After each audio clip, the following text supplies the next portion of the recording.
Listo, entonces vamos a comenzar con esta clase, que es los motivos de consulta frecuentes en cardiología. ¿Listo? Entonces, acá ya hemos visto muchos, como lo que es disnea, como lo que es edema, que vamos a volver a hablar, pero ya las cosas puntuales. Y ahora sí vamos a hablar de uno de los síntomas, o bueno, unos signos más frecuentes con los que viene el paciente, que es el dolor torácico, ¿no? Aprender diagnóstico diferencial, porque es la mayoría de preguntas o que hacen en exámenes en cardiología, o también preguntas en general en rotaciones de semiología de cómo diferenciar los distintos tipos de dolor torácico, ¿ya? Y otros síntomas frecuentes como lo que son las palpitaciones, que eso sí en verdad se aborda más también lo que tenemos que ver EKG, porque obviamente cualquier tipo de palpitación sí o sí el paciente tiene que tomarse su EKG para ver si es un trastorno, ya sea por ahí podemos ver algo mecánico o sobre todo algún tipo de arritmia, ¿no?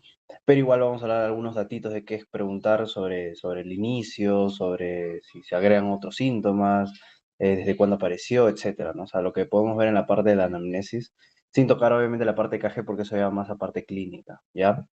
Y también lo que es el síncope, ¿ya? Que el síncope es algo muy frecuente, sobre todo en adultos mayores. ¿Listo? Entonces vamos a comenzar con lo que es la disnea, que hay que diferenciar lo que es una disnea cardíaca de una disnea respiratoria. Entonces, digamos, nosotros hemos visto el tema de disnea, ¿no? La definición que es la sensación de falta de aire y que puede percibirse en un paciente de diferentes maneras, ¿no? Entonces, algo característico de la disnea cardíaca que ya habíamos visto es que es una disnea que aumenta al decúbito, ¿no? Entonces, un paciente que esté echado o te pone el decúbito o cabeza baja, hay que pensar en un origen cardíaco, porque ya hemos dicho que estos pacientes, esta disnea, o sea, esta congestión que tienen los pacientes, ya sea en el pulmón o en la parte venosa, son por gravedad, por diferencia de presiones, porque a diferencia de las personas normales que tienen un corazón funcionalmente normal, los pacientes con disnea de origen cardíaco no están modulando bien las presiones. Entonces, en este caso, habíamos dicho que cuando un paciente se echa, no es lo mismo que nosotros, que nos echemos y que mantengamos la presión en todo el cuerpo, sino se comienza a congestionar el pulmón, ¿verdad? Igual pasa con los edemas, ¿no? Generalmente una persona de pie puede mantener la presión en todo el cuerpo, ¿no? Por los mecanismos de Frank-Starling, por las válvulas, pero en los pacientes que tienen congestión por cardiopatía comienzan a acentuarse los edemas en la parte que hay más presión, o sea, en las piernas, ¿no? Por eso los edemas cardíacos generalmente son ascendentes, o sea, primero son en las piernas y llegan a ir hasta el abdomen máximo, ¿no? No llegan hasta la cara como un edema que es un edema nefrópata, ¿no?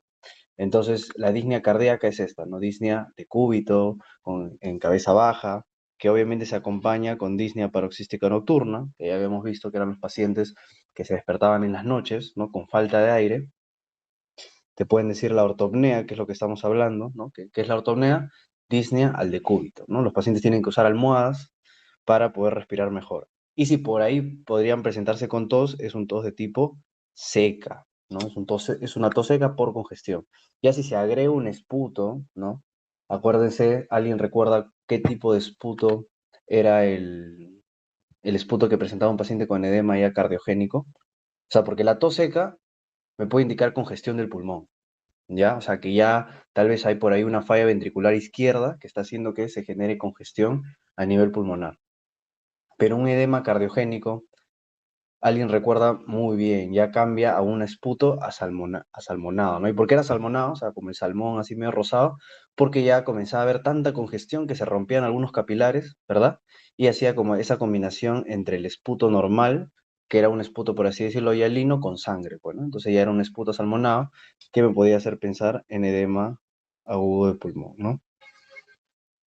Obviamente todas estas cosas ya lo hemos visto en cada parte, en cada sección, en el caso de disnea. Entonces acá estamos haciendo un resumen, ¿listo? Y generalmente, obviamente, la disnea cardíaca aumenta en las últimas horas del día, ¿no? O sea, tanto la disnea como el edema es de manera vespertina, porque como les digo, es porque no se ha podido manejar las presiones en todo lo que va del día, ¿no? En cambio, el paciente cuando ya se despierta en las mañanitas no tiene ni disnea, no tiene edemas, ¿no? Porque ya todo se ha reabsorbido. ¿Listo? Entonces la disnea también es generalmente no hay mucho en la mañana y comienza a aumentar en lo que va del día. ¿Listo? Y nunca olviden ese dato que les mencioné, que cuando hay una falla del ventrículo derecho, porque la mayoría patologías de cardio, siempre les he dicho, estudien el lado izquierdo, porque es lo más frecuente, ¿no? Entonces, cuando ya hay una falla del ventrículo derecho, porque si te preguntan cuál es la causa más frecuente de una insuficiencia cardíaca derecha, es una insuficiencia cardíaca izquierda, ¿verdad? Entonces, cuando hay una falla del ventrículo derecho, ¿qué pasaba? Mejoraba la disnea, ¿no? Porque la disnea es por falla del ventrículo izquierdo y se comienza a congestionar el pulmón.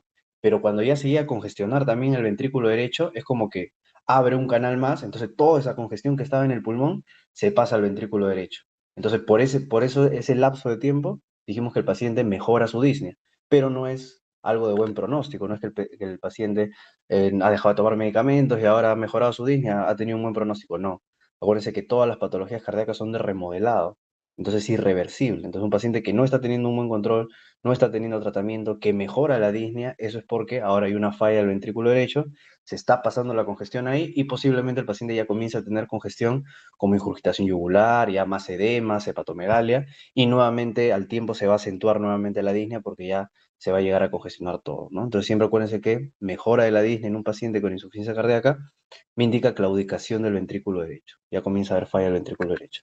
En cambio, una disnea de origen respiratorio, estos pacientes pueden estar en horizontal hasta en disnea grado 3, grado 4. O sea, ellos se pueden echar normal. Es una de las grandes diferencias que nosotros podemos hacer con los pacientes. Otro es que generalmente no hay disnea, o bueno, no hay disnea al esfuerzo. ¿Listo? Generalmente, no estoy diciendo en todos los casos, pero generalmente la disnea cardíaca también se asocia más al tipo de disnea de esfuerzo. En cambio, las disneas respiratorias son por procesos crónicos, ¿no? Por eso pueden venir con baja de peso, como en una tuberculosis, en un cáncer, ¿no? En un enfisema, ¿ya? La tos con expectoración en la mayoría de casos, ¿no? Porque si es una neumonía, también te puede generar disnea, y es una expectoración a María Verdós, ¿no? Si es un paciente con EPOC, con bronquitis crónica, es tos con expectoración. Entonces, tiene diferentes, al igual que la fiebre, pues, ¿no? La única manera de por ahí que haya disnea de origen cardíaco con fiebre es una endocarditis infecciosa, pero generalmente su presentación no viene con fiebre, ¿no? Yo siempre les he, perdón, con disnea. Yo siempre les he dicho que paciente con endocarditis infecciosa es paciente con fiebre, paciente con dolor torácico y paciente con soplo. O en resumen, paciente con un soplo con fiebre. Un problema cardíaco que me genere un soplo y me genere fiebre, piensen siempre en endocarditis infecciosa, ¿no? Y la válvula más frecuentemente comprometida, la aórtica. Ya se preguntan siempre, endocarditis infecciosa, ¿cuál es la válvula que más compromete? La aórtica.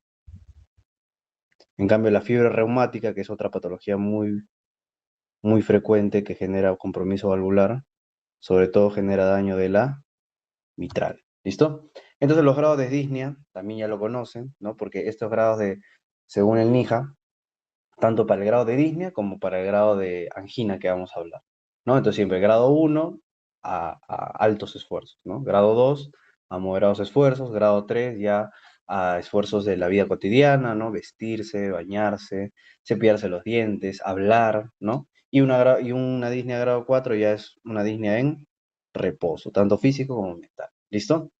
Entonces eso es lo primero para diferenciar. Luego no olviden también mucho de lo que hemos hablado siempre, es en el hecho de la disnea de origen psicógeno, no solo la disnea, la angina también, ¿no? Entonces, cuando hablamos de, una disnea de origen psicógeno funcional, esta es la famosa llamada disnea suspirosa, ¿ya? O sea, no es tanto una disnea como una falta de aire, como una opresión, sino es una disnea como cuando te sientes nostálgico, ¿no? O sea, como que es una leve disnea, por así decirlo, entre un grado 0 y un grado 1, ¿no? No se asocia tampoco al esfuerzo, ¿no? Más que todo se asocia a estados de ánimo. Pero hay dos tipos también que se debe diferenciar. Algo que se llama la neurosis cardíaca y otra cosa que se llama ataque o el crisis de pánico, ¿no? Entonces, la neurosis cardíaca, ¿por qué se llama neurosis cardíaca?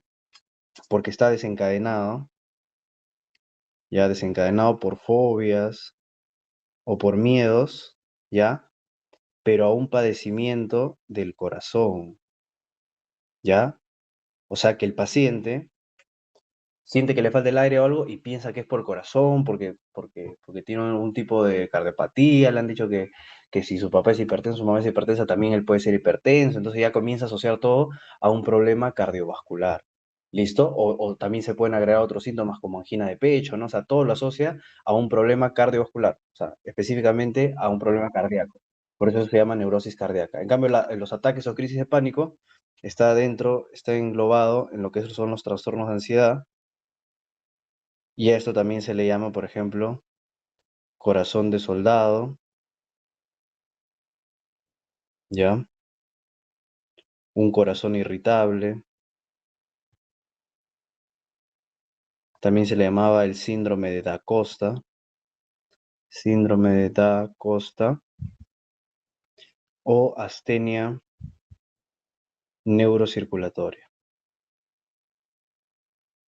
¿Listo? Entonces, en resumen, cuando se piensa que el paciente está preocupado porque tiene un problema en el corazón, neurosis cardíaca. Si es simplemente crisis de ansiedad, cualquier otra cosa que simplemente ante cualquier estímulo o ante cualquier situación comienza a presentar disnea, por ejemplo, se va a subir o va a hacer un deporte extremo y siente que le va a pasar algo, no específicamente en el corazón, sino siente que le va a pasar algo, eso es un ataque o crisis de pánico que tiene los otros nombres, ¿no?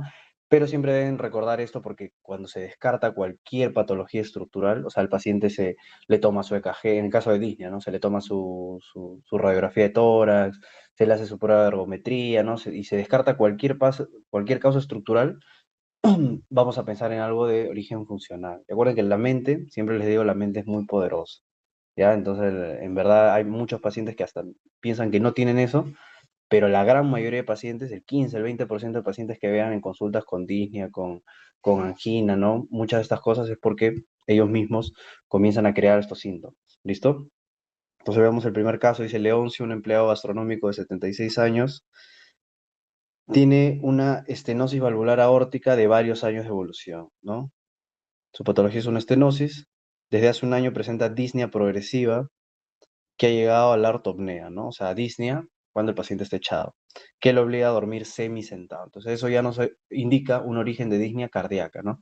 Consulta porque ha aumentado 5 kilos en los últimos 15 días, ¿ya? Que eso es, acuérdense que como hablamos, como un preedema, cuando el paciente sube de peso, pero sin obviamente aumentar sus ingestas, y por la presencia de dolor casi permanente en hipocondrio derecho, o sea, una hepatomegalia. Está teniendo también congestión del lado derecho, no solo congestión ya pulmonar, sino también congestión venosa.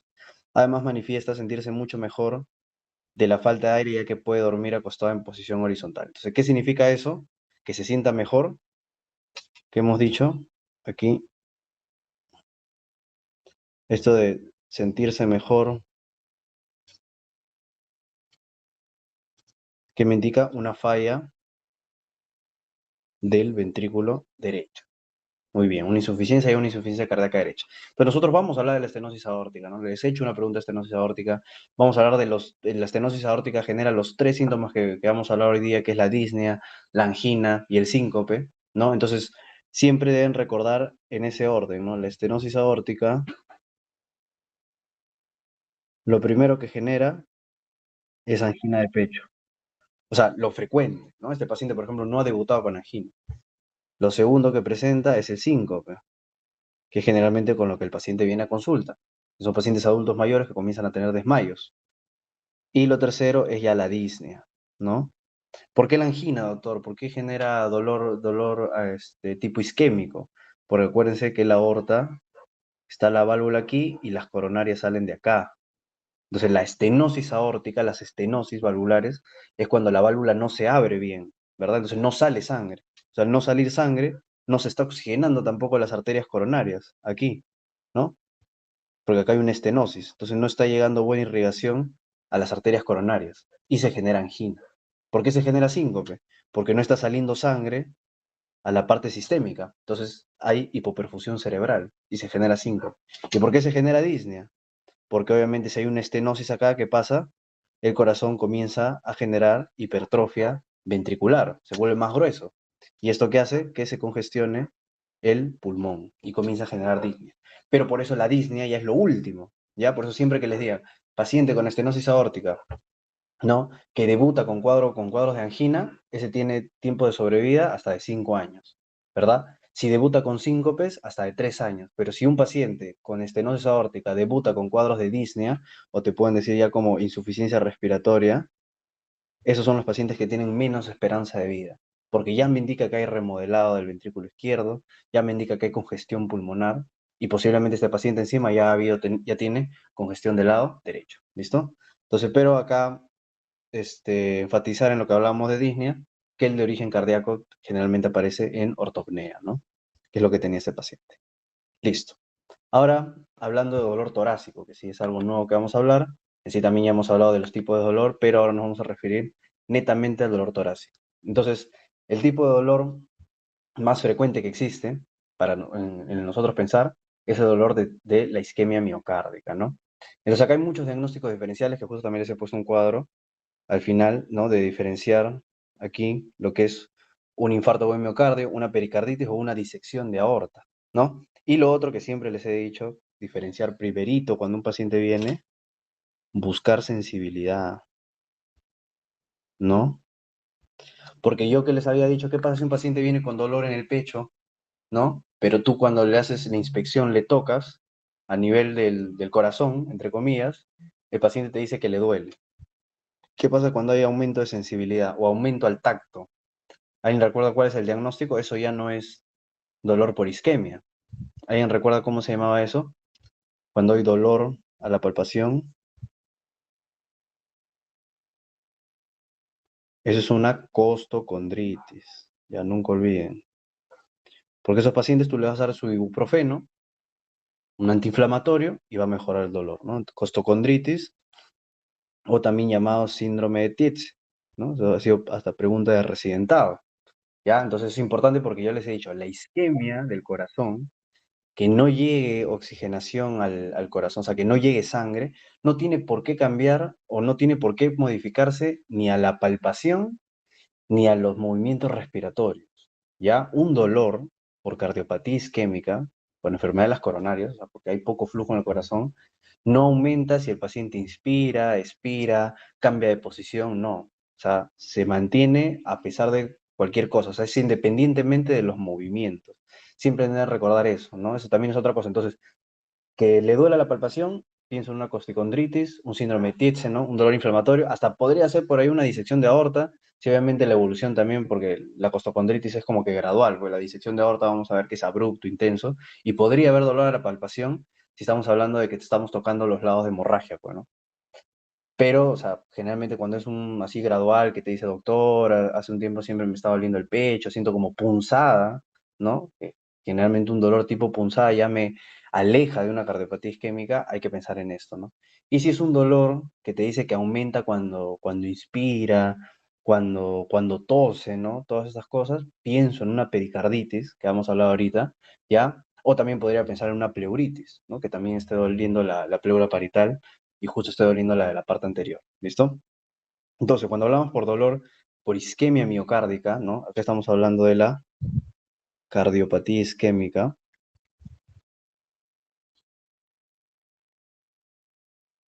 O sea, eso es lo que quiero que entiendan. La cardiopatía isquémica es la enfermedad en general, ¿no? Es la enfermedad por poco flujo en el corazón por las coronarias. De aquí, ya, acá lo voy a poner, de cardiopatía isquémica, nosotros dividimos si es una angina estable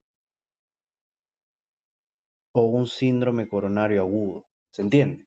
Cuando nosotros que decimos que es una angina estable, el doctor tiene que cumplir estos criterios, que dure menos de 20 minutos y que sea al reposo o a los nitratos. Si ya no cumple con alguno de esos criterios, solo basta que no cumpla con uno, yo ya digo que es un síndrome coronario agudo. ¿Se entiende? ¿Ya? Si no, lo catalogamos como una angina estable o también llamado como cardiopatía coronaria crónica, ¿no? Pues es un paciente que ya tiene sus plaquitas ahí, que está generando esa angina, generalmente es al esfuerzo, pero dura menos de 20 minutos. Cuando dura más de 20 minutos, no se da al reposo, no se da a los nitratos, ¿no?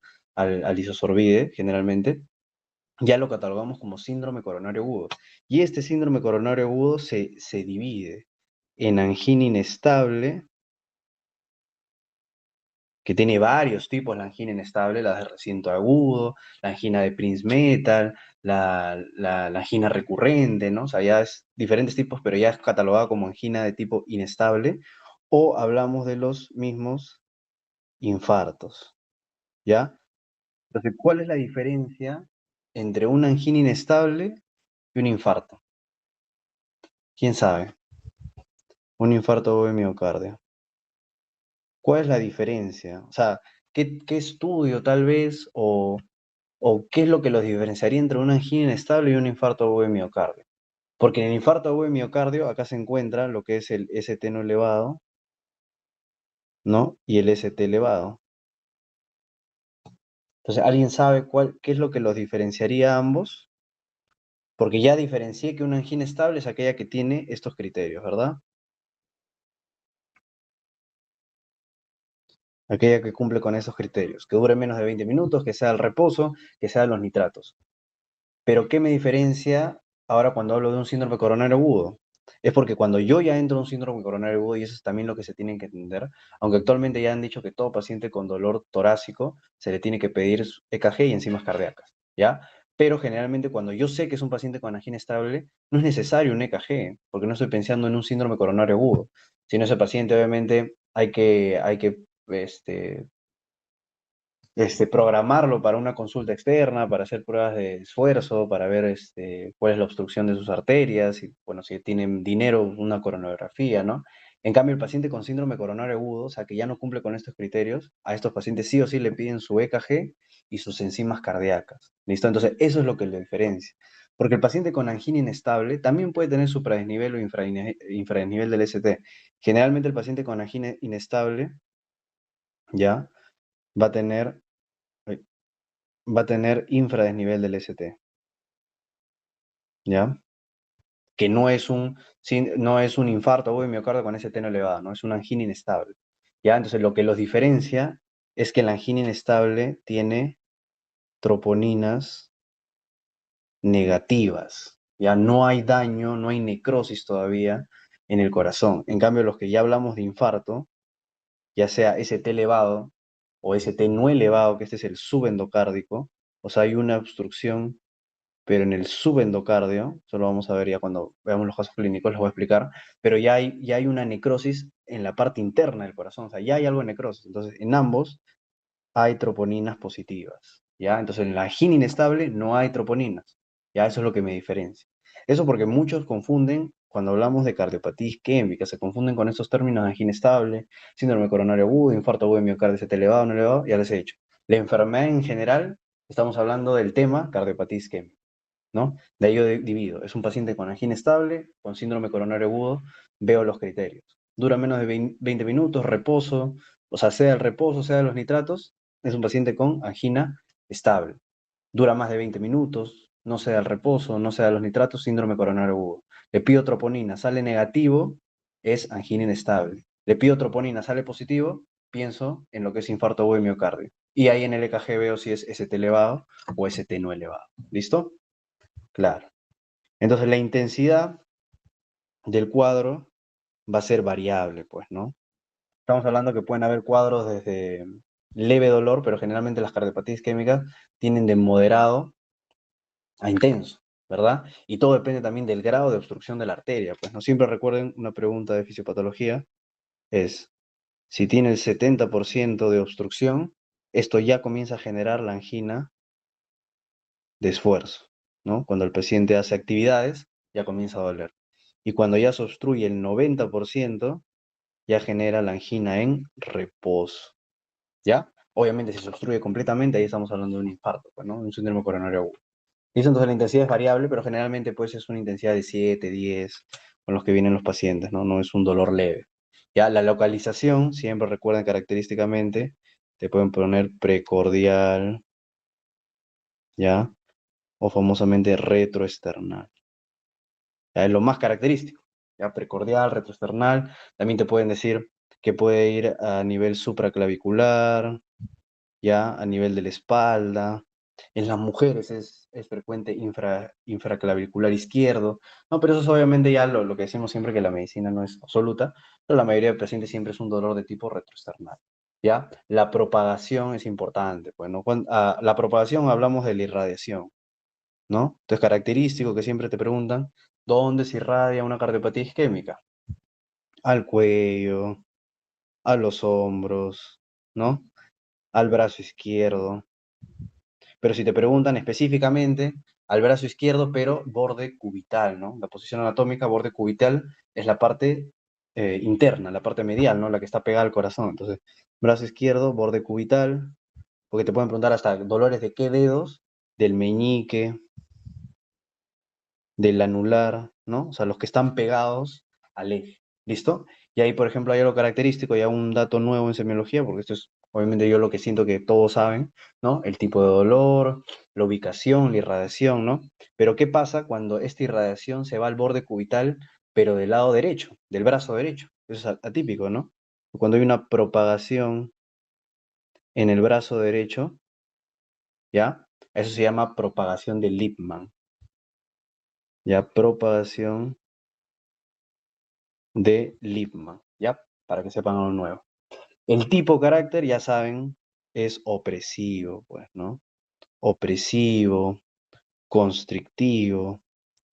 Los pacientes sienten que le están apretando el corazón, ¿no? Y acá es lo que nosotros conocemos como el signo de Levine.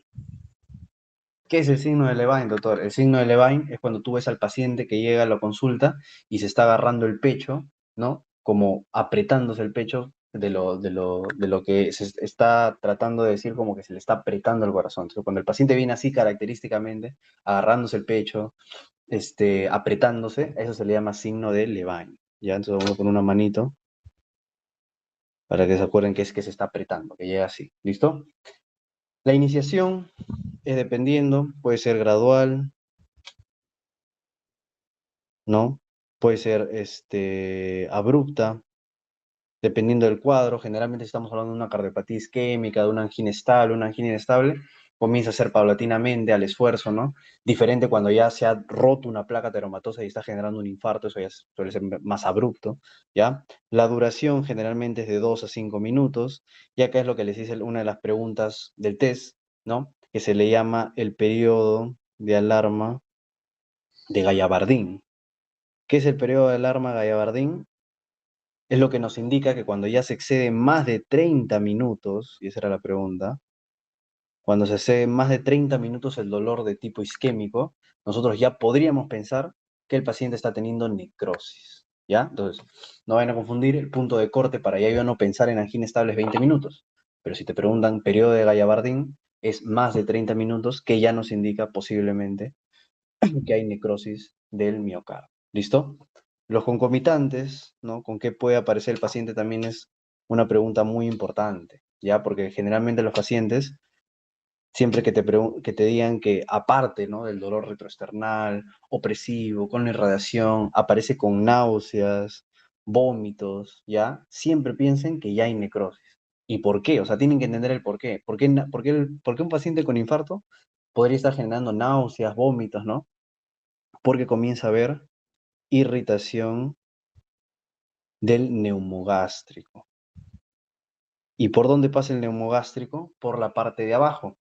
Entonces vamos a pensar que hay necrosis de la cara inferior, ¿no? Sin necesidad de un EKG, ya podríamos estar sospechando dónde está la necrosis. Entonces, un paciente que viene con dolor precordial, con náuseas, diaforesis, ¿no? Vómitos, le pido su EKG, al toque me voy a derivadas inferiores, ¿no? ¿Cuáles eran las derivadas inferiores?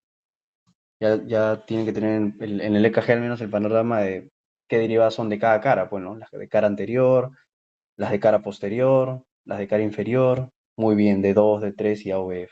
¿No? Entonces ya de frente ya el paciente viene con eso, al toque yo ya voy a esas derivadas para ver si hay un supradesnivel o un infradesnivel, ¿no? Igual ustedes saben que el EKG en sí, cuando ustedes están comenzando a leer EKGs, tienen que ir paso por paso, ¿no? O sea, ver si el ritmo sinusal, la onda PEL, ¿no? Pero obviamente cuando ya, obviamente ya hay más práctica, estamos hablando ya, están en una rotación de cardiología, son residentes, no sé, y ahí de frente, pues no hay datos que ya me pueden ayudar. O datos ya clínicos si es que no les pusieron un EKG, ¿no? Entonces eso es importante. Y otros concomitantes, acuérdense, también es la disnea, ¿no? Pero eso sí puede ser hasta los pacientes con angina estable, por la parte también, como les digo, psicológica, ¿ya? Los equivalentes, ¿sí? Es importante la disnea, ¿no? Hablamos disnea. ¿En qué pacientes hay que pensar? O sea, que en vez de dolor aparece disnea. ¿En qué pacientes aparece esto? Que yo debería al toque sospechar en tal vez una cardiopatía isquémica y tomarle un EKG en los pacientes adultos mayores o en los pacientes muy bien con diabetes, ¿no? Paciente adulto mayor, paciente con diabetes, disnea súbita, hay que descartar una cardiopatía isquémica. Ya otra cosa también son los brazos caídos. Ya paciente que llega con brazos caídos, ¿no? Y también tiene palidez, ¿no? Sudoración. Igual, hay que pensar en una cardiopatía isquémica, sobre todo pacientes adultos mayores, siempre por si acaso hay que pedirle su EKG, ¿ya? Porque muchas veces no se presentan típicamente con este dolor. Ya los factores desencadenantes obviamente es el aumento de la demanda de oxígeno, ya por eso ahí van a ver todas las causas que pueden generar una cardiopatía isquémica. Acuérdense que los infartos, ya se los voy a poner aquí para que siempre recuerden, hay tipos de infarto, ¿no? Está el infarto tipo 1, que es el más frecuente de todos, que esto es por una ruptura de la placa ateromatosa, pues, ¿no? Esa placa que hay ahí de grasa se rompe y obstruye el vaso. El 2 es por demanda-oferta, ya cualquier causa que haga que el corazón tal vez, no estamos diciendo que haya una disrupción de placa, pero pueden tener placas ahí, pero aumenta la demanda del corazón y una poca oferta. Entonces acá en este caso, en el tipo 2 de infarto, están por ejemplo las taquicardias. Acuérdense que el corazón, ¿cuándo se nutre? ¿En sístole o en diástole? A diferencia de los otros órganos que se nutren en sístole, porque ahí el corazón se contrae para, para mandar sangre, el corazón se nutre en diástole. Y cuando la frecuencia cardíaca es muy alta, la diástole, acuérdense que es el mayor porcentaje del ciclo cardíaco, ¿no? Entonces, al haber una frecuencia cardíaca muy alta, hay menos tiempo de diástole. Entonces, hay una disminución de la oferta. Entonces, los pacientes con taquicardia generalmente tienen angina, ¿no? Típicamente tienen angina y luego pueden tener un infarto. Diferente a las bradiarritmias, que más que todo te generan síncopes, ¿no? Porque que haya una frecuencia cardíaca muy baja es que estás botando poco volumen sistólico y puede generar síncope, ¿no? Entonces, eso es importante. El tipo 3 es el de la muerte súbita, ¿no? Acuérdense, en adolescentes lo más frecuente es miocardiopatía hipertrófica. En los adultos mayores, la causa más frecuente de muerte súbita es fibrilación ventricular, ¿ya? El tipo 4 es producido por una angioplastía percutánea, ¿no? O sea, en la misma intervención percutánea ahí generan otro infarto. Y el tipo 5 es por cirugía de bypass, ¿listo? Pero el más frecuente de todos, siempre recuerden, es el tipo 1, ¿no? Por ruptura de placa ateromatosa, ¿ya? Y los factores atenuantes, ya hemos dicho, ¿no? Es el reposo, ay, perdón, es el reposo y los nitratos, ¿ya? Obviamente, como fármaco de elección, siempre recuerden en pacientes con cardiopatía isquémica, si te preguntan cuál es el mejor medicamento para disminuir la angina, ¿ya? O sea, no estamos, ay, perdón, ahorita no estamos mucho en fármacos, ¿no? Pero los beta bloqueadores. O sea, una cosa es que te pregunten qué medicamento es el que tú usas para disminuir el dolor en ese momento, ¿no? En el que el paciente viene con angina, obviamente son nitratos, ¿no? Si es una angina estable, usan isosorbide, ¿ya? Si es una angina inestable, o sea, ya un síndrome coronario agudo, ya se usa nitroglicerina endovenosa, ¿ya? Ambos son vasodilatadores, solo que si estamos hablando de un síndrome coronario agudo, le vamos a dar un vasodilatador más potente, ¿ya? Pero ese es en el momento. Si te preguntan cuál es el mejor medicamento para prevenir los episodios de angina en un paciente con cardiopatía isquémica, son los beta bloqueadores. Porque si tú disminuyes la frecuencia cardíaca de un paciente, vas a disminuir su demanda, ¿no? Entonces ese corazón va a estar trabajando menos y eso va a ser bueno para que el paciente no desarrolle angina de pecho. ¿Listo? Entonces miren este caso, ¿no? Dice, León, un empleado administrativo de 50 años, estuvo cortando leña con una sierra de mano el fin de semana en su casa de campo. Consulta por dolor en el brazo derecho y la zona pectoral derecha. Ya, mira, atípico, lo que hablábamos de la propagación del Lyme, si es que estamos hablando de una cardiopatía isquémica, ¿no? El dolor comenzó 12 horas después del esfuerzo, o sea, está el agravante, que es el esfuerzo, y se mantiene inalterable. Si bien se atenuó con la ingesta de aspirina, en sí la aspirina podría ser dependiendo de la dosis, ¿no? Porque la aspirina tiene dosis antiagregantes y dosis analgésicas, siempre recuerden eso, ¿no? Y se incrementa al mover el brazo contra resistencia, o sea, levantar peso. O sea, generalmente una cardiopatía isquémica no debería aumentar el dolor por movimientos, que es lo que hemos visto, ¿no? Entonces acá dice, incrementa al mover el brazo contra resistencia, ¿no? También refiere un dolor similar durante el esfuerzo que duró más de 30 minutos, miren, o sea, que ya posiblemente ya generó necrosis, y se calmó espontáneamente con el reposo, ¿no? Tiene antecedentes de hipertensión, tiene factores de riesgo cardiovascular, siempre recuerden hipertensión, diabetes, dislipidemia, tabaquismo, ¿no? Que se medica con el enalapril, es fumador de 20 cigarrillos diarios, a tabaco, tiene otro riesgo, lleva una vida sedentaria, en el examen físico presenta un examen cardiovascular normal, su presión está elevada, ¿no? Frecuencia cardíaca normal, y es la segunda consulta que realizó. El médico anterior hizo el diagnóstico de dolor muscular. Entonces, en estos pacientes, claro, si nosotros estamos viendo que hay un dolor a los movimientos, podríamos alejarnos de un dolor de cardiopatía isquémica porque hemos dicho que no debería moverse. Pero si es un paciente que tiene factores de riesgo cardiovasculares, en este caso, hipertenso, tabaco, ¿no? Y acá, miren, otra cosa importante, que está recibiendo un tratamiento para la hipertensión. Ustedes ya deben saber que actualmente, paciente con hipertensión, terapia dual, ¿ya? Enalapril o losartán, ¿no? Su IECA, su ARA, con su bloqueador de canal de calcio, o sea, con su amlodipino, su nifedipino. Ya eso se ha visto que reduce un montón la morbimortalidad y el manejo de la presión en los pacientes, sin irse a la parte de los efectos adversos. ¿Ya? Ya, bueno, entonces en esos pacientes con esos dolores se les tiene que hacer prueba funcional, o sea, se tiene que hacer, en este caso, en este paciente, se le tiene que hacer una ergometría, ¿no? Que es la prueba funcional cuando te ponen tu EKG y comienzas a correr para ver cómo está tu EKG al esfuerzo, ¿ya? Y lo mejor, si te preguntan siempre el gol estándar en una cardiopatía isquémica, es una coronariografía, pues, ver los vasos coronarios para ver la obstrucción, pues, ¿no? Que eso se ve con una imagen ahí y ven cómo se están pintando las arterias coronarias. ¿Listo? Entonces acá tenemos las formas de presentación clínica, ¿ya? Que es la otra pregunta que les había puesto, porque tienen otros nombres, ¿no? Por ejemplo, la angina de esfuerzo es la que se llama también la angina de Heberden, ¿ya? La angina de Heberden es la también llamada angina de esfuerzo. Y esta, acuérdense que es la forma más frecuente de angina.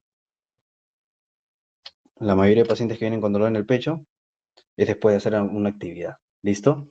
Y esto puede también dividirse en lo que es la angina del despertar, que estos pacientes solo tienen dolor al pecho cuando despiertan y después, por más que corran y todo, no generan dolor, ¿no? Y también está la angina del primer esfuerzo, que el primer esfuerzo que realizan en el día les genera dolor en el corazón, pero el resto de actividades no genera. ¿Listo? ¿Cuánto obstrucción hemos dicho que hay para que se genere angina de esfuerzo? 70%, ¿verdad? La angina de cúbito, ya, como dice su nombre, es una angina cuando el paciente se echa, que más o menos funciona igual como la disnea, ¿no? También se llama, su sinónimo es la angina de Vázquez, ¿ya? La angina de cúbito o angina de Vázquez, ¿ya? Y esto es igual, ¿cuál es su causa? Porque cuando ustedes se echan, aumenta el trabajo del corazón. ¿Por qué aumenta el trabajo del corazón cuando nosotros nos echamos? Porque aumenta el retorno venoso, ¿no? Entonces, aumenta el retorno venoso, aumenta el gasto cardíaco, ¿ya? Y también, obviamente, cuando te echas, hemos dicho que hay reabsorción de edemas, ¿listo? Y generalmente estos pacientes se acompañan también de DIS, ¿listo? Y muchos he asociado que estos pacientes tienen pesadillas, pero acá lo vamos a asociar como un efecto y no una causa, ¿listo? O sea, como en sí lo que pasa es que los pacientes tienen las palpitaciones, ¿no? Perdón, la angina de pecho y esto genera pesadilla. No es que el paciente tiene una pesadilla y por eso se genera un dolor. Por eso hemos dicho es un efecto y no una causa. ¿Listo? Y la angina de reposo es la angina, ¿no? Que aparece durante tanto el reposo muscular, ya cualquiera sea su posición del paciente. ¿Ya? Como habíamos hecho reposo tanto físico como psicológico. Y hemos dicho que para que aparezca esto, ¿cuánta obstrucción tiene que ser del vaso para que ya aparezca en reposo? El 90% del vaso. ¿Listo? Entonces, esto me traduce que hay más grado de isquemia. Y tenemos la angina de Prince-Metal, que esta angina de Prince-Metal también se llama la angina variante o paradójica. ¿Y por qué se llama paradójica, doctor? O sea, paradójica es algo que no debería pasar. Es porque esta disnea, y es la pregunta que yo les puse, es una disnea, perdón, una angina que aparece en el reposo, pero no al esfuerzo. Entonces es raro, ¿no? Un paciente que tenga angina en el reposo, pero cuando hace ejercicio no genera disnea, perdón, no genera angina, es lo contrario, pues, ¿no? Se supone que si hablamos gradualmente, primero el paciente tiene angina de esfuerzo, ¿no? Y luego ya cuando se comienza a obstruir más las arterias, tiene angina de reposo. Entonces, ¿qué pasa? Porque este paciente tiene angina de reposo, pero no al esfuerzo, ¿eso qué me indica? Que está habiendo un vasoespasmo coronario.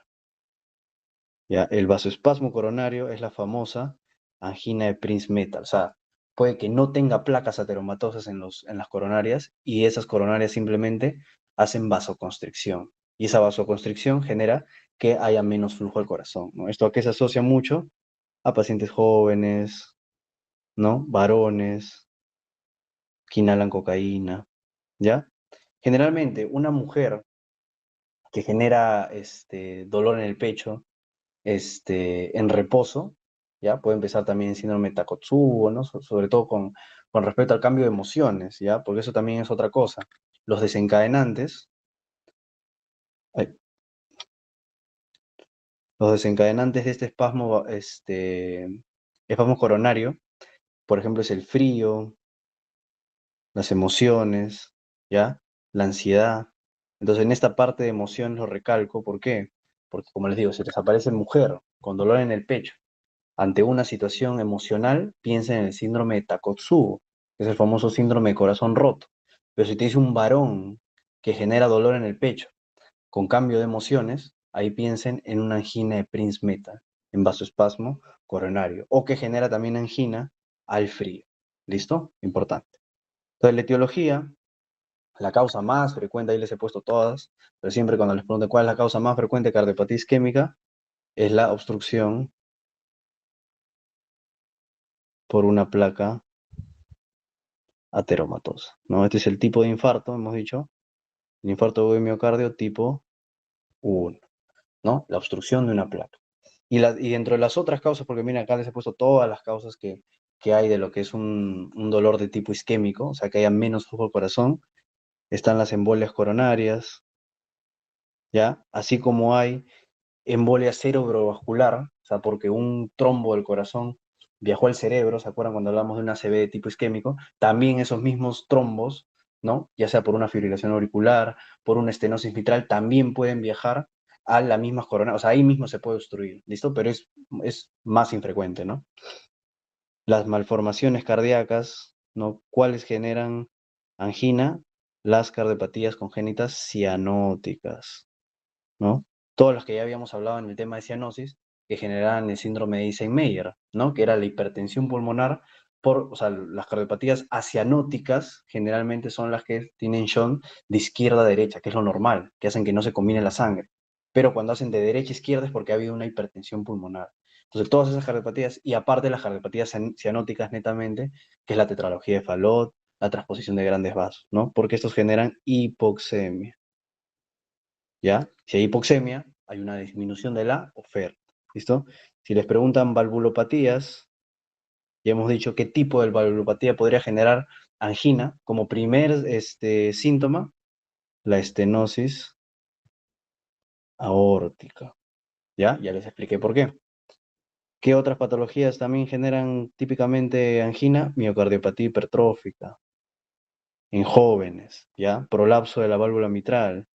Ambos vamos a ver que tienen algo en común, eso lo vamos a ver mañana en lo que es examen físico, ya que cambia el soplo en estas patologías, ¿ya? En el tromboembolismo pulmonar masivo, ¿ya? Un TEP, ¿no? Una sospecha de TEP, que ustedes ya saben cómo es el cuadro de TEP, ¿no? Paciente con edema en miembros inferiores, ¿no? Con trombosis venosa profunda, que genera disnea súbita, hay que pensar en tromboembolismo. Y si aparte tiene dolor tipo angina de pecho, hay que pensar que es un tromboembolismo pulmonar masivo, porque ya me indica que hay una hipertensión pulmonar, ¿ya? Y lo otro es, como les decía, cualquier patología que genere o cualquier tipo de taquiarritmia, ¿no? Aumento de la frecuencia cardíaca va a generar obviamente que disminuye a la diástole y no se nutra bien el corazón. Entonces, característicamente acá tenemos a la taquicardia paroxística supraventricular, que acuérdense que llega a frecuencias de 180 a 220, y a la fibrilación ventricular, ¿no? Que estos se pueden llegar hasta un paro. ¿Listo?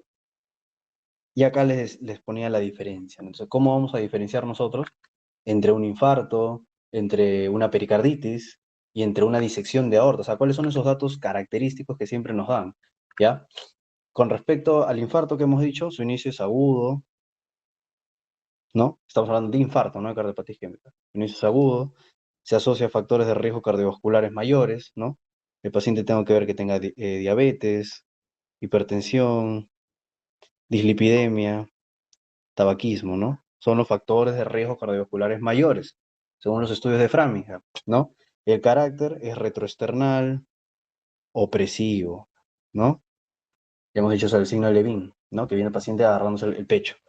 Exploración física podemos encontrar tercer ruido, ¿no? Que es el ritmo de galope, bueno, eso lo vamos a ver mañana para los que no saben, el ritmo de galope porque hay un llenado ventricular, eso me indica que el corazón está dilatado, o sea, porque cuando hay un infarto hay necrosis de las paredes y el corazón se dilata, o puede haber un cuarto ruido también cuando ya hay más contracción auricular, y crépitos, ¿no? Crépitos a nivel pulmonar que me indican congestión.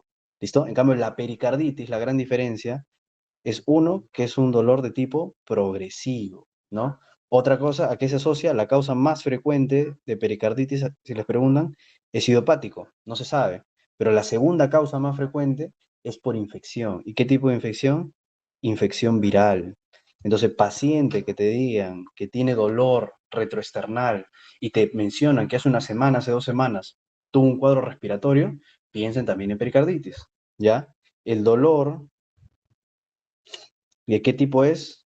Es pleurítico, ¿ya? Pleurítico, tipo punzada, que aumenta a los movimientos respiratorios. Es la gran diferencia. La cardiopatía isquémica, el infarto, no se modifica por los movimientos respiratorios, ¿ya? Entonces aumentan los movimientos respiratorios, aumenta el decúbito, ¿no? Y mejora característicamente, acá lo voy a poner, mejora con la posición genupectoral, ¿no? Es característicamente que los pacientes con pericarditis, vean con esta posición, ¿se acuerdan cuando hablábamos en hábitos? Que el paciente está hacia adelante. Ya, eso es característico de la pericarditis. ¿Listo? Y en la exploración física vamos a ver obviamente el frote pericárdico, ¿no? Pero este frote pericárdico, obviamente, son las pericarditis secas, ¿no? Que no generan derrame. Porque si hay un derrame por una pericarditis, se genera un derrame pericárdico, acá vamos a encontrar un signo, que es el signo de Ewart, ¿ya? Que es la matidez subescapular, o sea, porque hay un derrame ahí en la zona del pericardio. ¿Listo? Otra gran diferencia que les pregunté es en el EKG, ¿ya? Porque el infarto agudo de miocardio genera un supradesnivel, pero genera un supradesnivel en las derivadas contiguas, o sea, en las derivadas donde ha habido el infarto, como ustedes han dicho, ¿no? Si hay un infarto de cara inferior, el supradesnivel es en D2, D3 y AVF. Si hay un infarto en cara anterior, el supradesnivel es en V1, V2, V3, V4. Si es de cara lateral, en D1, VL, V5, V6. ¿Se entiende?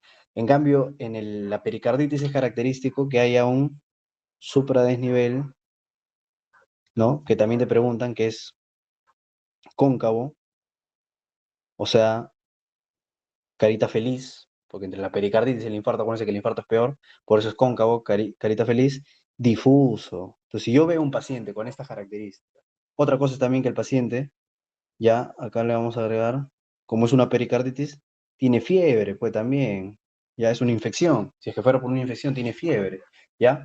Entonces, ¿a qué voy? Que un paciente con estas características, es imposible confundirse, ¿no? Pero ya con eso del EKG, si tú ves un supradesnivel en todas las derivadas, obviamente ese paciente pues, ya estaría pues súper hipotenso, con shock cardiogénico, pues, porque si hay un supradesnivel y pienso en un infarto, es un supradesnivel de todas las derivadas, el paciente ya estaría con todo el corazón necrosado.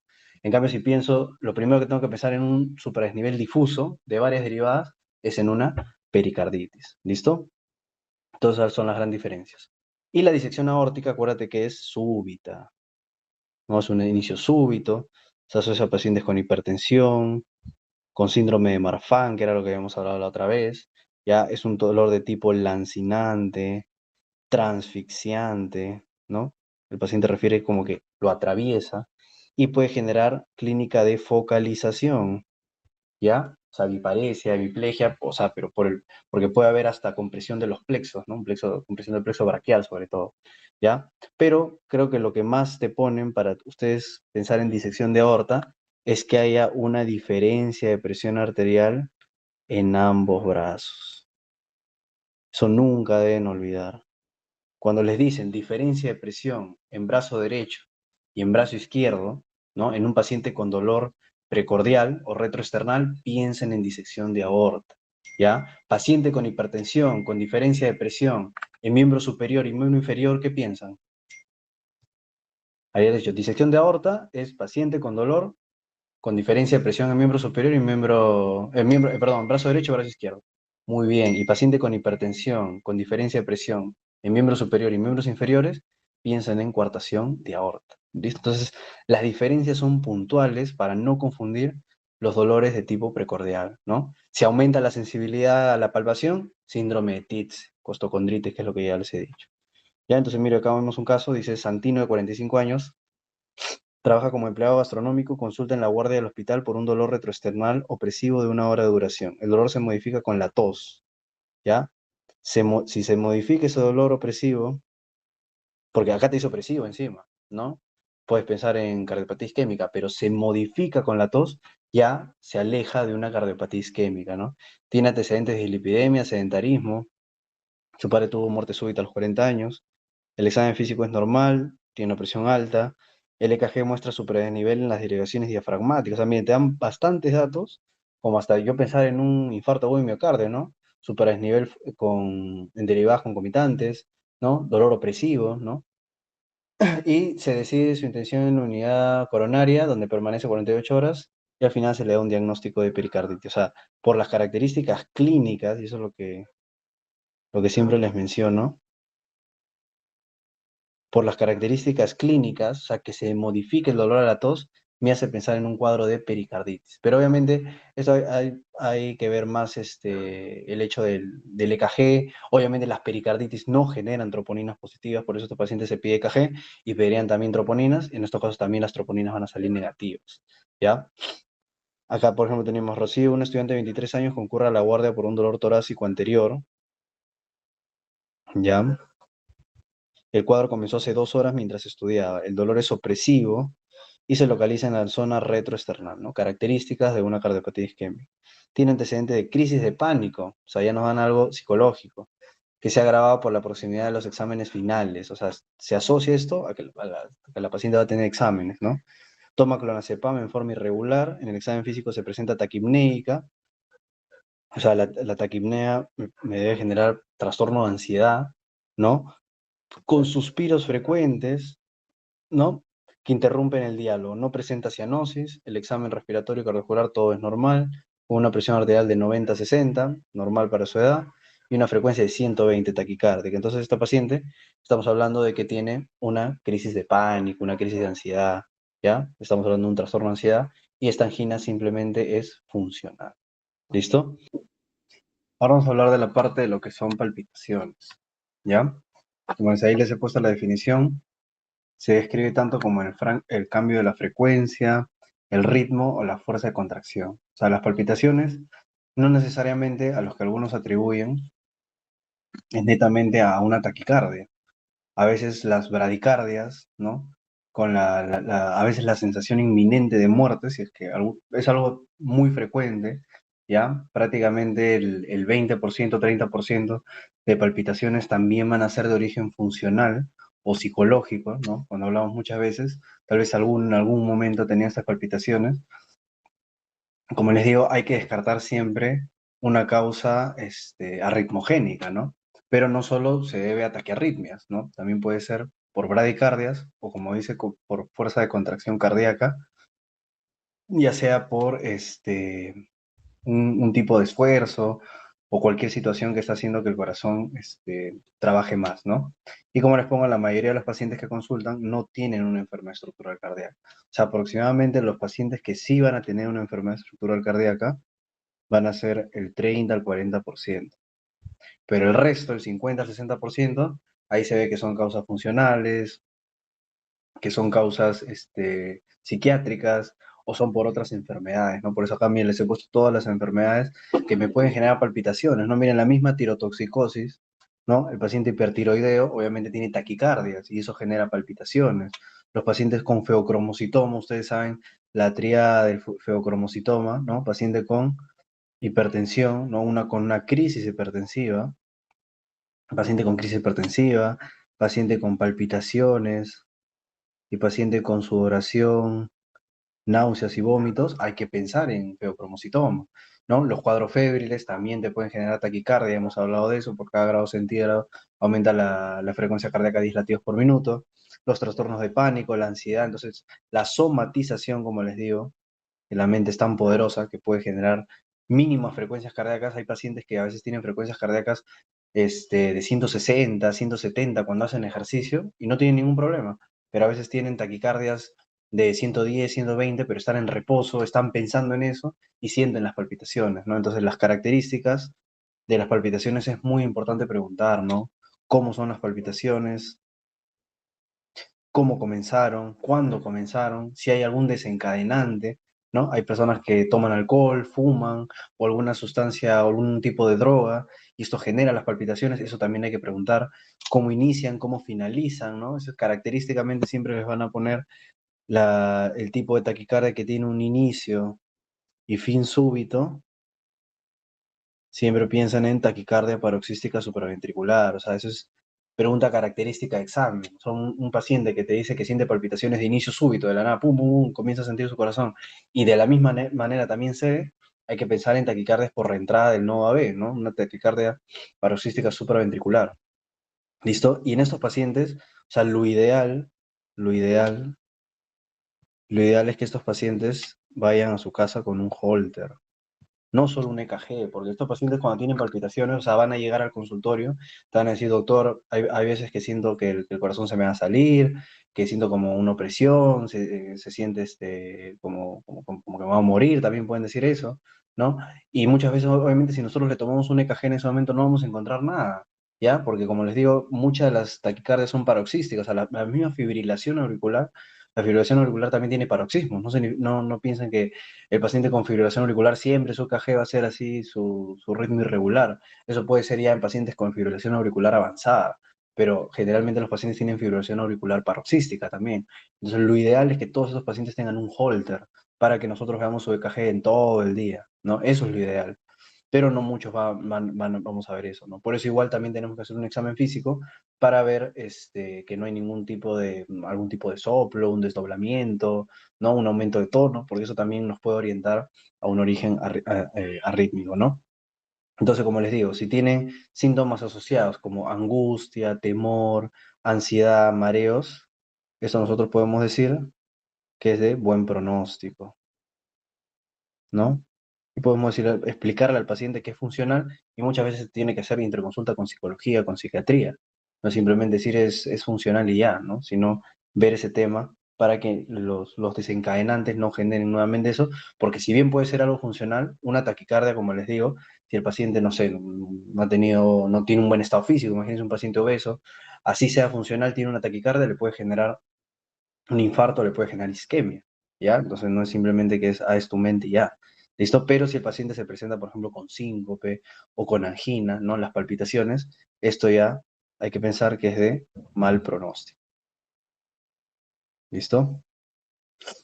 Entonces, en el examen, miren, podemos ver también lo que es el pulso venoso. El pulso venoso lo vamos a ver mañana, más que todo, con respecto a que es todo lo que es las sobrecargas o lo que mide la parte en el ventrículo derecho, en el lado derecho del corazón. Entonces, el pulso venoso, ¿ya? Y acá lo que podemos asociar mucho a las palpitaciones es la onda A. Ya la onda A, vamos a ver mañana, la onda A me indica la contracción auricular. Como les digo, es todo en el lado derecho. Entonces, la contracción de la aurícula derecha. ¿Listo? Entonces, cuando hay una onda a cañón, cuando hay una, cuando hay una onda a cañón, eso significa que es una onda con bastante amplitud, ¿ya? Y esto me indica que si estamos hablando obviamente de patologías arrítmicas, hay una disociación auriculoventricular, ¿ya? O sea, si pensamos en algo estructural, una onda cañón podría ser una estenosis de la válvula tricúspide, ¿no? Porque si no se abre bien la válvula tricúspide, ¿qué va a hacer la aurícula derecha? Se va a contraer más fuerte y eso va a hacer que haga una onda cañón también. Pero si hablamos en la parte, como les estoy diciendo, de arritmias, me indica disociación auriculoventricular. Entonces esto puede ser desde taquicardias ventriculares, extrasístoles ventriculares, extrasístoles auriculares, pero siempre tengo que pensar acá en bloqueo auriculoventricular completo, ¿no? O sea, un bloqueo de grado 3, que eso es disociación auriculoventricular. ¿Listo? En cambio, por ejemplo, si me dicen que desaparece la onda y estamos diciendo que la onda me indica contracción de la aurícula, ¿qué vamos a pensar? Fibrilación auricular. ¿Ya? Pero igual lo que es la práctica del pulso venoso ya no se está usando mucho, ¿ya? Porque generalmente para encontrar el pulso venoso exacto tiene que ser por catéter venoso central, ¿ya? En auscultación podemos encontrar un segundo ruido desdoblado, ¿no? ¿Qué es un segundo ruido desdoblado? Mañana vamos a hablar más de eso. Es cuando, o sea, generalmente las válvulas izquierdas se cierran primero que las derechas, pero ese cierre es de milisegundos, por eso nosotros no lo percatamos. Pero hay veces, ¿no? Fisiológicamente, que nosotros inspiramos y se sobrecarga más el lado derecho, entonces las válvulas del lado derecho se cierran un poquito después. Y eso es un desdoblamiento fisiológico. Pero hay veces, en ciertas patologías, que hay un segundo ruido desdoblado permanentemente o en algunos casos constante, ¿no? Que es la famosa comunicación interauricular. Porque los pacientes con comunicación interauricular van a tener constantemente más sobrecarga en el lado derecho, por eso es característico, ya ha venido en ENAM, ha venido en residentado, paciente con segundo ruido desdoblado fijamente o segundo ruido desdoblado continuo, ¿no? Hay que pensar en comunicación interauricular, ¿ya? Pero otras causas que también pueden desdoblar el segundo ruido, o sea, que yo ausculto y se escucha como truc, truc, truc, no como un ruido agregado. Un ruido agregado es tuk, tuk, tuk, tuk, tuk, tuk, o tuk, tuk, tuk, tuk, tuk, tuk. Un desdoblamiento, y bueno, por eso les voy a traer audios, pero un desdoblamiento es junto, o sea, suena truc, o sea, como tuk, truc, tuk, truc, tuk, truc, ¿ya? Y hablando de arritmias, nos pueden hacer sospechar en bloqueos de rama, ¿ya? Tanto bloqueo de rama derecha como bloqueo de rama izquierda, ¿listo? Entonces, pero en palpitaciones sí o sí al paciente le tenemos que pedir su EKG, ¿no? Entonces, mira, acá dice Américo de 55 años, concurre a una guardia médica refiriendo sensación de palpitaciones en el pecho. De 8 horas de evolución, dice que comenzaron en forma abrupta y luego de una ingesta copiosa, acompañada del consumo abundante de bebidas alcohólicas. O sea, tiene su desencadenante. Las palpitaciones eran rápidas y su cadencia era irregular, ¿no? Cuando nosotros pensamos ya en un tipo de arritmia irregular, hay que pensar o en fibrilación auricular o en fibrilación ventricular, ¿no? No hay manifestación de angina ni disnea, tiene antecedentes de hipertensión arterial, estado excedido de pesos, tiene obesidad, con un índice corporal de 28, bueno, eso es sobrepeso en sí. En el examen físico se encontraba normotenso, el pulso era irregular y desigual y la frecuencia de 150 latidos por minuto. Ya estaba en taquicardia. El registro electrocardiográfico de la derivación de 2 mostraba el siguiente trazado. Entonces, siempre que vean, ¿no? Esto ya es bueno hablar un poquito de KG, pero siempre que vean que la distancia entre los R no es igual, esto es irregular, ¿no? De irregular veo dos cosas. Tiene QRS angosto. Cuando una arritmia tiene QRS angosto, o sea, menos de 0,010 segundos, o sea, menos de 2 cuadraditos y medio, pienso que es de origen supraventricular. ¿Ya? En cambio, si fuera irregular de QRS ancho, pienso que el origen es ventricular, o sea, posiblemente una fibrilación ventricular. En cambio, cuando veo irregularidad con QRS angosto, puedo pensar en fibrilación auricular, ¿no? Pero ¿qué más hay en la fibrilación auricular? Ausencia, característicamente ausencia de onda P, ¿no? Entonces acá también no hay onda P, ¿no? No se ve onda P. Entonces tenemos las dos características.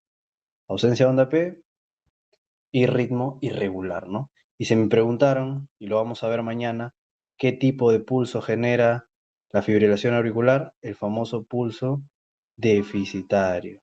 ¿Qué es el pulso deficitario? Como dice su nombre, déficit, porque la frecuencia está tan irregular en la aurícula que manda impulsos descoordinados que hace que la frecuencia cardíaca a nivel del corazón sea mayor que la frecuencia cardíaca periférica. O sea, yo le tomo la frecuencia cardíaca al ausculto y saco acá una frecuencia, póngase, de 140.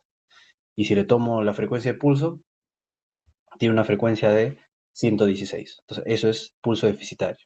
Pero para no demorarse tanto, también lo que pueden hacer es auscultar el corazón y al mismo tiempo tomar el pulso y ven que no va, porque ustedes saben que siempre el ruido sistólico, o sea, el primer ruido, va con el pulso. Entonces, si está descoordinado, también yo ya digo que eso es un pulso deficitario. ¿Listo? Entonces el paciente tenía fibrilación auricular. Entonces siempre hay que pedirle su EKG.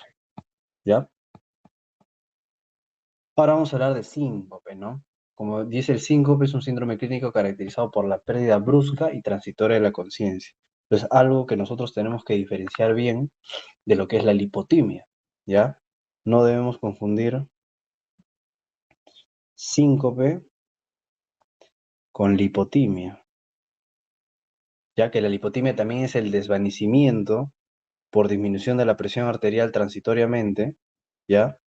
Pero la gran diferencia es que no pierde la conciencia. O sea, el paciente sí recuerda cómo es que tuvo el episodio. Y esa es la gran diferencia entre una lipotimia y un síncope. Esas definiciones semiológicas. ¿Listo? Pues generalmente siempre hay recuperación, ¿ya? Pero un síncope, tengo que buscar la causa, ¿ya? Generalmente, de causa idiopática, vamos a decir que es la causa más frecuente, porque van a ser el 40% de los casos, que nunca se sabe la causa del síncope, ¿ya? Pero si es que separamos la parte idiopática, si te preguntaran cuál es la causa más frecuente, es el síncope reflejo. Ese es el más frecuente. Y el más grave es el síncope cardíaco. Ahora la pregunta es, ¿ustedes qué creen que sea más frecuente? ¿Un síncope cardíaco de origen arrítmico o estructural? ¿Qué es más frecuente que me genere síncope? ¿Arritmias o algún tipo de insuficiencia cardíaca, valvulopatía? A ver, en el chat, ¿alguien sabe qué es más frecuente en el síncope cardíaco? ¿Arritmias o estructural? Me imagino que si has puesto cardia, ¿te refieres a cardíaco estructural? Ok. Ya, lo más frecuente son las arritmias. ¿Ya? Esto es lo más frecuente. O sea, dentro del síncope cardíaco. Lo más frecuente son las arritmias. Obviamente, ¿qué es lo que más me va a generar síncope? O sea, tanto las bradiarritmias como las taquiarritmias me pueden generar síncope, ¿no? Porque si también la frecuencia cardíaca va muy rápido, no se eyecta, ¿no? No hay un buen volumen sistólico y también no hay un buen flujo cerebral. Pero más frecuente que me genere síncope son las bradiarritmias, ¿no? Porque una baja frecuencia cardíaca obviamente va a ser una disminución del volumen sistólico y eso sí va a ser hipoperfusión cerebral, ¿ya? Pero las taquiarritmias también, ojo, ¿ya? En cambio, de las dos, la más grave son las causas estructurales, ¿no? Y sobre todo acá tenemos a la estenosis aórtica, que es lo que hablamos, ¿no? Ya hemos dicho que la estenosis aórtica puede generar disnea, que es lo más grave, que ya el paciente está haciendo congestión pulmonar, puede hacer síncope, que es lo segundo en aparecer, pero es el síntoma más frecuente por los que vienen, bueno, el signo más frecuente por el que viene el paciente a consulta, y lo primero a aparecer es la angina, que también hablamos, ¿no? Entonces la estenosis aórtica tiene esa triada, acuérdense, angina, síncope y disnea, ¿ya? Y es importante que lo sepan en ese orden, lo pongo acá nuevamente, mañana cuando hablemos de soplos nuevamente vamos a hablar y ya completamos estenosis aórtica, que viene en este orden, ¿no? La estenosis aórtica es angina, síncope y disnea. En cambio, la miocardiopatía hipertrófica, ¿se acuerdan que les dije que también generaba angina? También genera, pero la secuencia es al revés.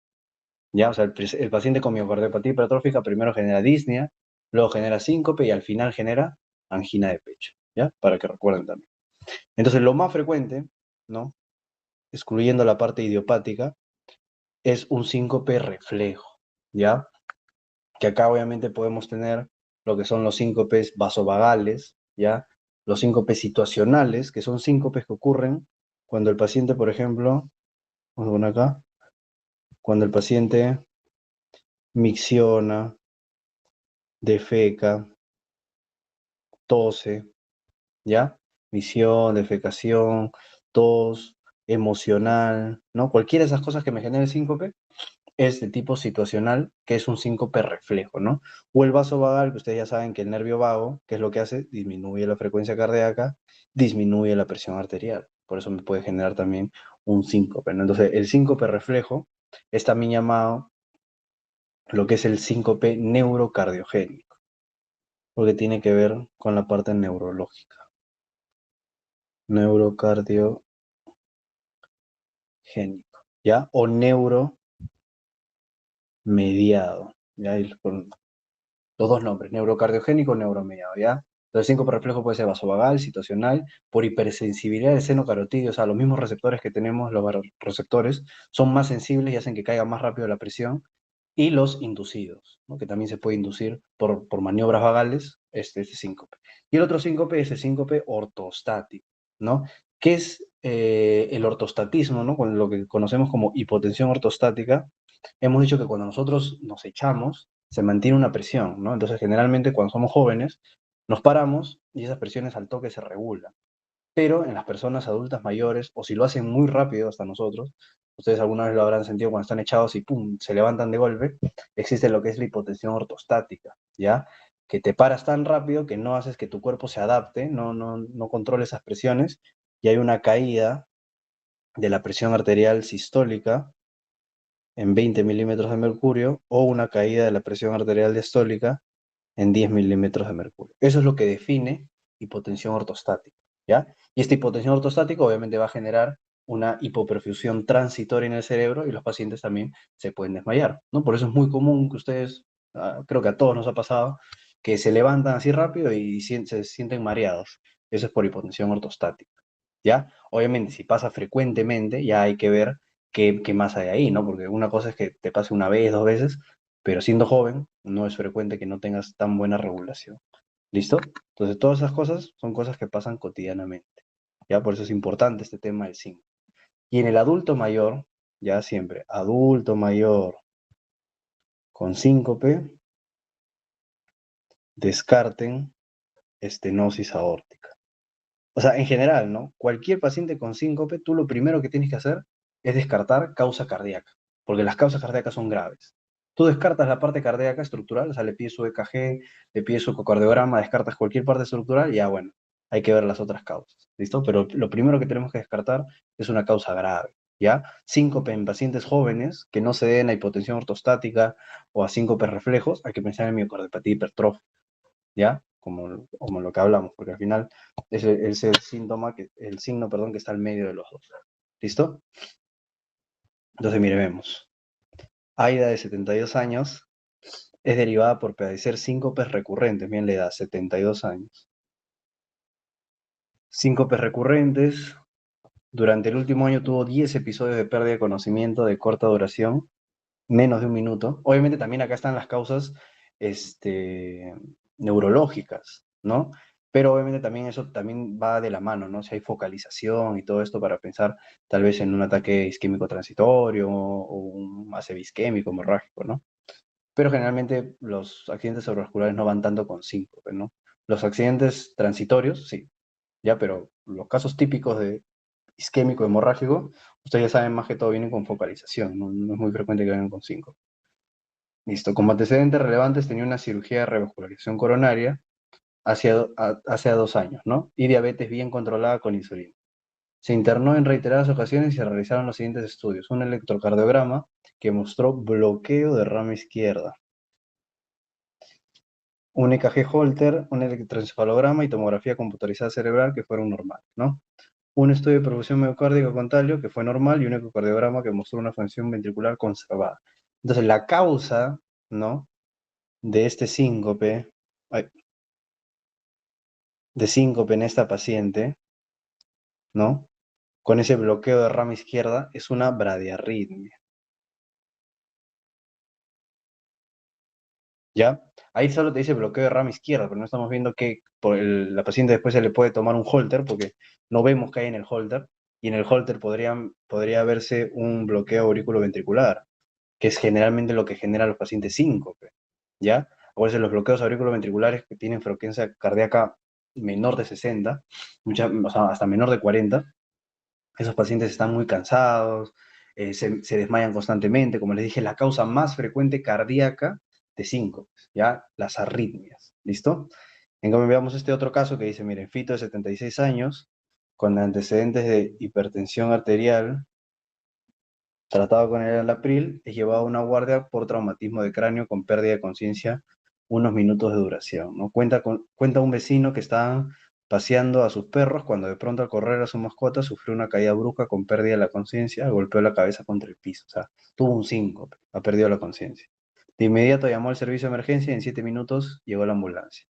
En el momento de la asistencia por un profesional y paramédicos, ya estaba lúcido y recordaba que estaba con su vecino cuando le sucedió el evento. Entonces, no sería tanto un 5. Acá, más que todo, podríamos ver como no ha habido pérdida de conciencia, porque dice que recuerda que estaba con su vecino. Ahí podríamos decir que es una lipotimia, si hablamos mejor como definición. Dice en el examen físico, su presión era de 150/70, bueno, es hipertenso, está preocupado. Su frecuencia es 72, o sea, es una frecuencia normal, y no tenía déficit motor, o sea, se descarta problema neurológico. Se observaba ya un cefalohematoma, no, bueno, por la caída. Luego fue llevado a un servicio de urgencia, en la guardia del hospital no se encontraron elementos de anamnesis, presión arterial ya ha disminuido, no hay ortostatismo, que es la causa más frecuente de síncope, ya hemos hablado. Temperatura normal, no es proceso infeccioso, frecuencia normal, ya. Pulso regular, filiforme, me alejo de fibrilación auricular, y choque de punta levemente desplazado. Entonces, un choque de punta levemente desplazado hacia la izquierda me indica, lo vamos a ver mañana, que hay una hipertrofia del corazón. Ya sea una hipertrofia porque se está poniendo más grueso o una dilatación. O sea, cualquiera de los dos casos, el corazón se está agrandando, ya sea por una hipertrofia o por una dilatación, ¿no? Y con un frémito en el segundo arco intercostal derecho. ¿Ya? El segundo arco intercostal derecho en sí es poco pulmonar, pero cuando te hablan de segundo espacio intercostal, en sí ustedes relacionanlo aórtico como pulmonar, ¿no? Y obviamente siempre relacionen más a problema de aorta, porque hemos dicho que lo más frecuente son problemas del lado izquierdo. Difícil que los pacientes vengan pues todos estos cuadros con cuadro de valvulopatía pulmonar, ¿ya? Y a la auscultación se encuentra un soplo holosistólico en el mesocardio, ¿no? En el área aórtica. De eso vamos a hablar mejor mañana. Pero el soplo característico de la estenosis aórtica es un soplo sistólico, ¿no? Porque acuérdense que una estenosis es cuando la válvula no se abre bien, ¿ya? O sea, decimos soplo sistólico, decimos estenosis cuando no se abre bien, insuficiencia cuando no se cierra bien. ¿Listo? Entonces acuérdense que la estenosis aórtica es cuando no se abre bien y cuando se abre la válvula aórtica, o sea, mañana vamos a explicar bien eso de los soplos para que no se confundan, cuando se abre la válvula aórtica en la sístole, ¿no? Porque cuando se contrae el corazón, acá les voy a dibujar,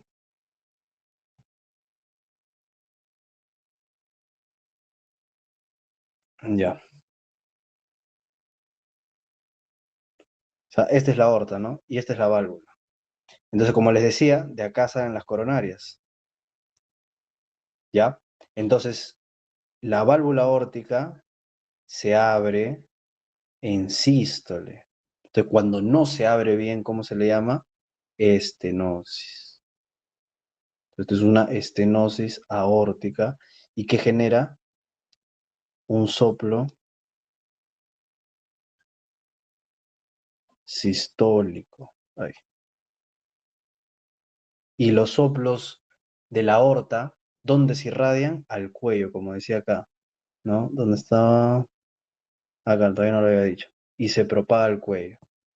Los soplos del área mitral se irradian a la axila. Entonces pones aórtico, que está acá arriba, al cuello. Mitral, que está acá abajo, se irradia a la axila, ¿no? Entonces por eso a veces paciente obeso, ¿no?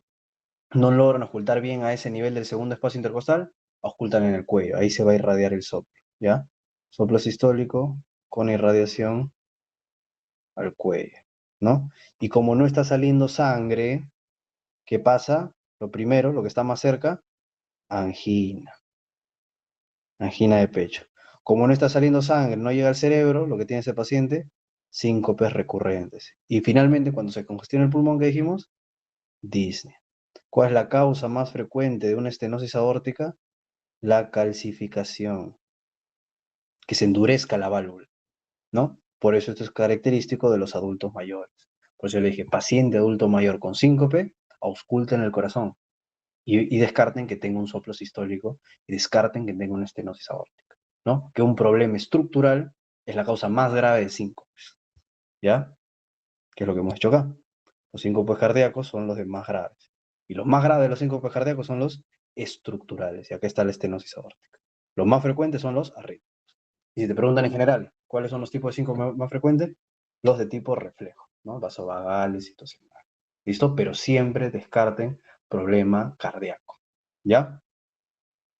¿Alguna duda, chicos, sobre el síncope? ¿Todo claro? No confundan síncope con hipotimia también. ¿Listo? Ya. Y finalmente, el edema, pues, ¿no? El edema también es algo muy común con lo que acude el paciente a consulta. Y esto ya hablamos, ¿no? Entonces ya simplemente para hablar las características, acuérdense que un edema de origen cardíaco, ¿no? Es un edema, espérense, ya, es un edema bilateral, ¿no? Es un edema bilateral, simétrico, ¿ya? Porque si se congestiona el corazón, se congestiona toda la parte venosa. Es un edema frío, ¿ya? Frío, cianótico, diferente al renal, que el renal no tiene mucho cambio de temperatura y es más que todo pálido. Siempre recuerden el renal, se lo voy a poner por si acaso. El renal también es bilateral, también es simétrico, ¿ya? Pero generalmente no tiene cambio, o sea, vamos a poner así, temperatura, es pálido y este se acentúa en las mañanas, ¿no? Es sobre todo un edema facial, ¿te acuérdense? El periorbitario, que se te hinchen los párpados en la mañana, eso es un edema de tipo renal, ¿no? Ya sea por insuficiencia renal o por un síndrome nefrótico. En cambio, el cardiogénico, acuérdense que disminuye en las mañanas, estos son los pacientes característicos que durante todo el día se comienzan a congestionar las piernas, ¿no? Entonces, aumenta en la tarde, en la noche, ¿no? Es un edema, como habíamos dicho, vespertino. En cambio, el paciente se va a dormir, se echa, se reabsorben todos los edemas y en la mañana ya no tiene nada. Entonces es característico, ¿no? Es un característico edema de tipo cardiogénico, ¿no? Esos edemas pueden llegar máximo hasta abdomen, flancos, ¿no? Difícil que lleguen a la cara. Para que lleguen a la cara, acuérdense, si les preguntan, un edema cardiogénico que llegue a la cara es porque hay congestión del lado derecho. O sea, por un taponamiento cardíaco, ¿ya? Por una pericarditis constrictiva, por una falla del ventrículo derecho. Esto me puede generar ya ese edema, ya habíamos hablado de edema en esclavina, ¿no? O sea, edema en miembro superior, cara, pero solo cuando hay congestión derecha. Pero cuando es por una insuficiencia cardíaca izquierda, que es lo más frecuente, ¿no? Que puede llegar a congestionar el lado derecho, generalmente los edemas son más que todo en miembros inferiores. ¿Listo? Y en los pacientes postrados, como este edema sigue lo que es la gravedad, se asientan en la región sacra y en los muslos, ¿no? Pero un edema cardíaco característicamente bilateral, simétrico, frío cianótico, que aumenta en lo que va del día y desaparece en las mañanas. ¿Listo? Con eso terminamos, chicos.